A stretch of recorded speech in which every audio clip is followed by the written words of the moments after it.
եւ արդյունքների մասին զեկույցն է, որը կներկայացնի ֆինանսների նախարար Վահե Հովհաննիսյանը, մենք նայենք ունենք հրավիրված պետական եկամուտների կոմիտեի նախագահ Էդվարդ Հակոբյանին եւ երկրորդ հարցը դա ազգային ժողովի դա Հայաստանի Հանրապետության եւ վերակառուցման եւ զարգացման եվրոպական բանկի միջև Երևանի մաքսային եւ լոգիստիկ կենտրոն վարկային համաձայնագիրը վավերացնելու մասին օրենքի նախագիծն է, որը կներկայացնի արդեն պետական եկամուտների կոմիտեի նախագահ պարոն Հակոբյանը օրակարգը ունենք բաժանված, հարգելի պատգամավորներ, նախ խնդրում եմ հաստատել օրակարգը։ Օրակարգը հաստատված է եւ մինչեւ խոսքը տալու պարոն Հովհաննիսյան պետք է նշեմ, որ 2025 թվականի արդյունքները մենք դեռ առիթ կունենանք շատ մանրակրկիտ ուսումնասիրելու եւ բնականաբար նաեւ քննարկելու, դա կատարողականի ժամանակ կլինի, սա ուղղակի կարելի ասել ընդհանուր պատկերը իրազեկելու համար է այս զեկույցը, խնդրեմ պարոն Հովհաննիսյան։ Շնորհակալություն Տիկին Վարդանյան, հարգելի գործընկերներ, 2025 թվականի արդյունքներով պետական բյուջեի եկամուտները կազմել են 2 տրիլիոն 886 միլիարդ դրամ, ինչը նախորդ տարվա ցուցանիշներից ավելի է շուրջ 307 միլիարդ դրամով կամ 11.9%-ով։ Իսկ 2017 թվականի ցուցանիշից ավելի է 2.3 անգամ կամ 1 տրիլիոն 649 միլիարդ դրամով։ Այսպիսով ապահովել է կառավարության կողմից շրջված ծրագրի 101%-ով, կատարողական նախորդ տարվա համեմատ արձանագրելով 5.5%-ային կետով բարելավում։ Ընդհանուրի մեջ հարկային եկամուտները եւ պետական տուրքերը կազմել են 2 տրիլիոն 725 միլիարդ դրամ, ապահովելով ճշտված ծրագրի 100% կատարողական եւ 7.6%-ային կետով բարելավում նախորդ տարվա համեմատ։ 2025 թվականին պետական բյուջեի հարկային եկամուտները եւ պետական տուրքերը նախորդ տարվա համեմատ գրանցել են շուրջ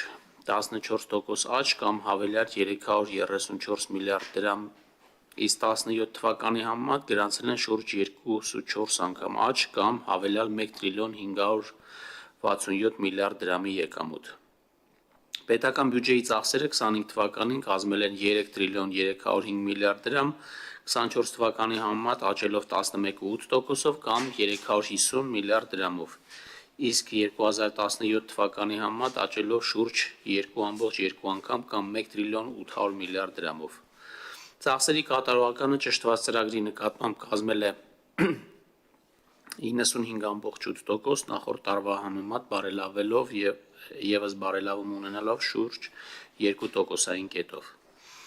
2025 թվականին կառավարության ծրագրային նպատակներին իրագործելու կարևոր գրավականներից մեկը շարունակել է մնալ կապիտալ ծախսերի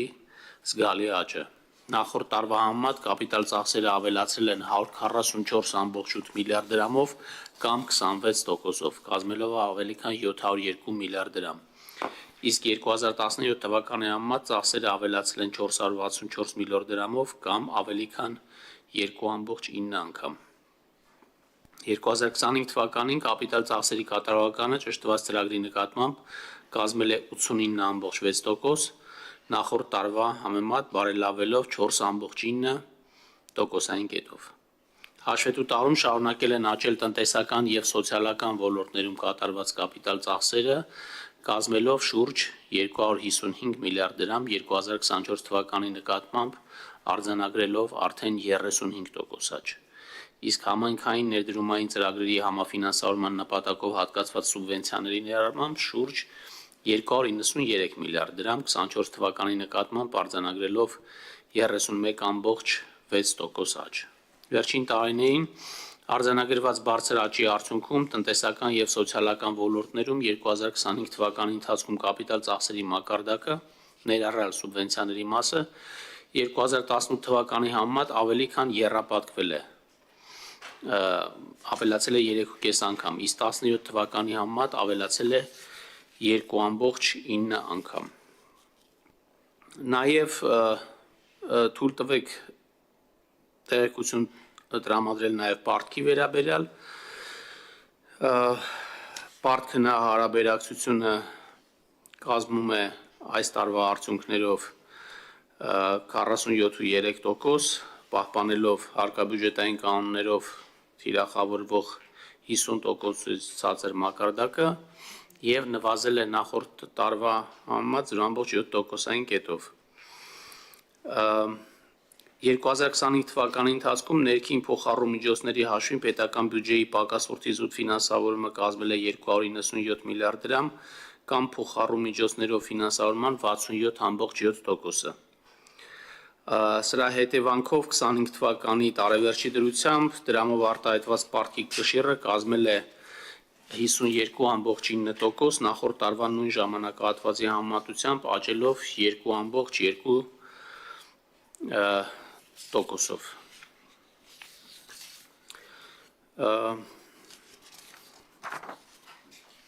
Մի քանի տեղեկություն տամ նաև այն փոփոխությունների մասին, որոնք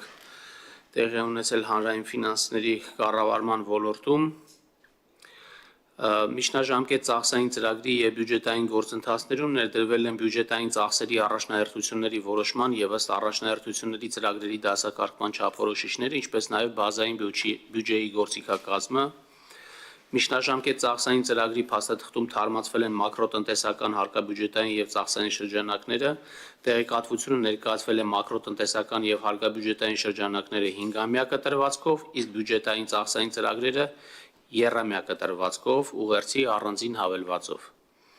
2025 թվականի պետական բյուջեով ներդրվել է կապիտալ ծախսերի հաջորդ բյուջետային տարի տեղափոխման մեխանիզմ, որի շրջանակներում հատկացվել է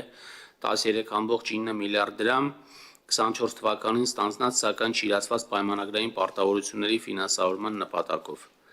Ֆինանսների նախարարությունում ստեղծվել է բյուջետային ծրագրերի գնահատման ստորաբաժանումը, մշակվել եւ փորձարկվել են գնահատման համակարգի մեթոդաբանական հիմնական գործիքները, հիմնված ՏՀԶԿ չափանիշների վրա նախնական գնահատման է ենթարկվել շուրջ 240 բյուջետային միջոցառում։ Շարունակվում են թվայնացման գործընթացները, ունենք հաղթող գնումների նոր համակարգի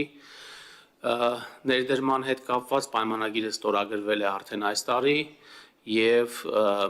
առաջի կիսամյակում պլանավորում ենք կառավարության ֆինանսական կառավարման տեղեկատվական համակարգի մրցույթը ամփոփել եւ պայմանագիր կնքել հաղթողի հետ, որ եւ դրանից հետո ակտիվ սկսել ներդրման գործընթացները, որը հույս ունենք մեծապես նպաստելու է թե գնումների համակարգի եւ թե ընդհանուր առմամբ հանրային ֆինանսների կառավարման ոլորտում արդյունավետության էական բարձրացմանը։ Թերևս այսքանը, եթե հարցեր կան, սիրով կպատասխանեմ, շնորհակալություն։ Շնորհակալություն, ես ճիշտ ասած կուզենայի պարոն Հովհաննիսյան, եթե դժվար չի գնումների այդ ընդհանցակարգի թվայնացման մասով մի փոքր բացեիք, որպեսզի քաղաքացիները հասկանան ինչի մասին է խոսքը, այդ թվում շահառուները, կուզենայի իմանալ արդյոք բոլոր գնումներն են թվայնացված լինելու, այսինքն հարթակների միջոցով, էլեկտրոնային հարթակների միջոցով հնարավոր լինելու, թե ինչ-որ բան կա, բաշխում կա, ենթարենք գումարային կամ ինչ-որ այլ չափանիշներից ելնելով։ Շնորհակալություն, գնումների գործընթացը հիմա էլ է թվայնացված, մենք ունենք պլատֆորմ, որը բավականին վաղուց է ներդրվել եւ այն ծավալները եւ այն աշխատանքները եւ այն բարեփոխումները, որը տեղի ունեցել է ոլորտում, կարիք են ստեղծում, որպեսզի մենք ունենանք լիովին նոր պլատֆորմ, որը ավելի անխափան եւ ավելի լավ որակով կաշխատի։ Մենք անցած տարի մրցույթ էինք հայտարարել եւ ունեինք հաղթող, դա եվրոպական հայտնի համաշխարհային հայտնի տեղեկատվական ընկերություն է, ով ինչպես շատ երկրներին, այնպես էլ կորպորացիաներին գնումների պլատֆորմ է մատակարարում, կոչվում է European Dynamics, մենք պայմանագիրը կնքել ենք, հիմա վերջնականացման փուլում ենք, թե ինչ հերթականությամբ ենք այս պրոցեսները ներդնելու։ Կարծում եմ, որ նախ այս պլատֆորմը թույլ է տալու, քանի որ մեծ փաթեթ ունենք գնումների ոլորտում բարեփոխումների,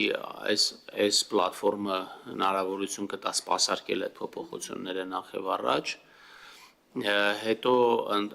վերլուծական մեծ հնարավորություններ է ստեղծում եւ ավելի անխափան կաշխատի։ Ինչ վերաբերվում է ամբողջական թվայնացմանը, դեռևս կան որոշ համայնքներ, որոնք թղթային ձևով են գնումներ իրականացնում, բայց մեր նպատակը նա է, որ այս տարի ամբողջությամբ, այսինքն չունենանք ոչ էլեկտրոնային գնումներ, այսինքն ոչ էլեկտրոնային համակարգով, մեր տեղեկատվական համակարգով, որը համ ավելի հասանելի է դարձնում, համ ավելի հաշվետվողական է դարձնում գործընթացը, բայց կարող եմ ասել, որ այսօր էլ շատ փոքր ծավալ կա, որը այդ գնումների համակարգով չի տեղի ունենում։ Շնորհակալ եմ, դուք ճիշտ եք, որովհետև ինքս էլ իմ դիտարկմամբ, այսինքն գուցե ծավալը փոքր է, որովհետև այսինքն գումարներն են, փոքր գումարի գնումներն են հիմնականում թղթային տարբերակով լինում, բայց համայնքների համար նաև դա է կարևոր, որովհետև գուցե այնտեղ շատ մեծ չեն գնումների գումարները, այսպես թե այնպես, եւ ես նաև ուզում եմ իմանալ այդ վերլուծական մասով բնականաբար հավաքված ինֆորմացիայի տեղեկատվության վրա, որը թույլ կտա այդ էլեկտրոնային հարթակը հետագա այսինքն վերլուծությունների համար շատ կարևոր է, բայց ուզում եի նաև տեխնիկական առաջադրանքների մասով իմանալ, ինչ փոփոխություններ եք դուք բանանում մտադրված անել, ինչ առումով, որ տեխնիկական առաջադրանքների մասով հաճախ լինում են հարցադրումներ, որ արդյոք տեխնիկական առաջադրանքը հենց այնպես չի գրված, որպեսզի հենց կոնկրետ ընկերությունը մասնակից լինի դրան, իսկ դա կարծես թե մենք մեր այսինքն մարդիկ դա հեշտությամբ սովորում են եւ երբեմն խաղարկում են հաշվի առնելով օրենքում, ասենք, այդ հնարավորությունները հնարավորություն կունենանք մենք արդյոք ունենալ այնպիսի տեխնիկական առաջադրանքների գեներացման ինչ որ մի հատ, չգիտեմ, հարթակ ասեմ, թե ինչ ասեմ, որպեսզի մարդկային գործոնը հնարավորինս նվազի այդտեղ կամ առնվազն շատ թափանցիկ եւ հասկանալի լինի։ Իրոք գնումների ոլորտի մասնագետների որակավորման խնդիրը այն կարևոր գործոններից է, որը մեր ուշադրության կենտրոնում է եւ այս առումով նախ մի վերջի փաթեթ պետք է ուղարկենք ազգային ժողով, որը կընդունվի կառավարության կողմից հավանաբար հաջորդ շաբաթ եւ այդ փաթեթի, սա մեծ փաթեթ է, այդ փաթեթի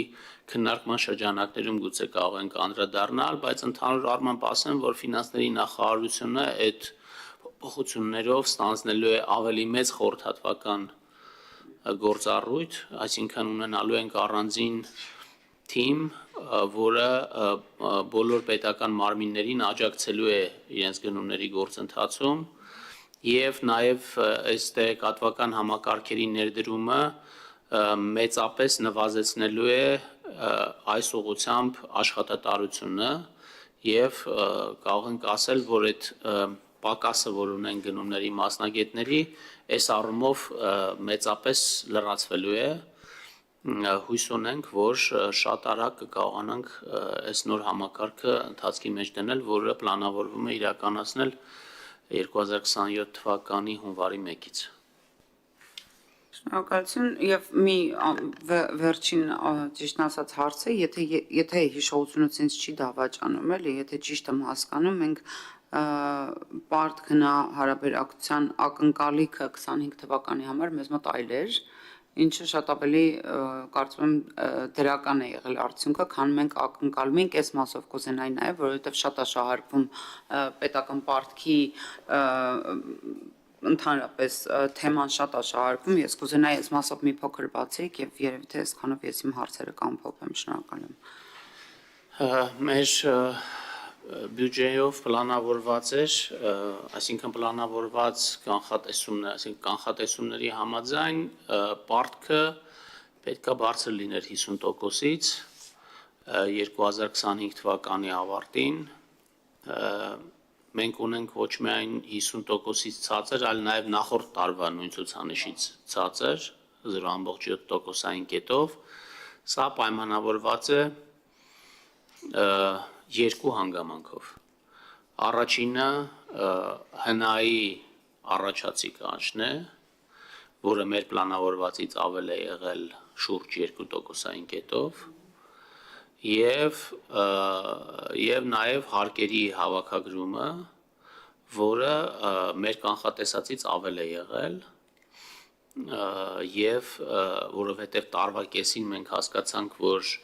այն ցուցանիշը, որը մենք դրել էինք 2025 թվականի բյուջեն կազմելուց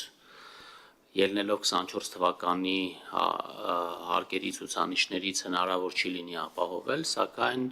հնարավոր եղավ դա իրականացնել եւ դա նաեւ բերեց ի վերջո դեֆիցիտի ցածր մակարդակի, որտեղ ուզում հիշեցնեմ բոլորին, որ մենք պլանավորում էինք 5.5% դեֆիցիտ, սակայն փաստացի ունեցել ենք 3.7% դեֆիցիտ։ Սա հիանալի հաջողություն է, կարծում եմ, մեր բոլորի համար, եւ դրա հետևանքով նաեւ ունենք պարտքի նվազող հետագիծ եւ հուսով եմ, որ առաջիկայում մեր վարած ֆիսկալ քաղաքականության արդյունքներով այդ հետագիծը շարունակաբար նվազելու է։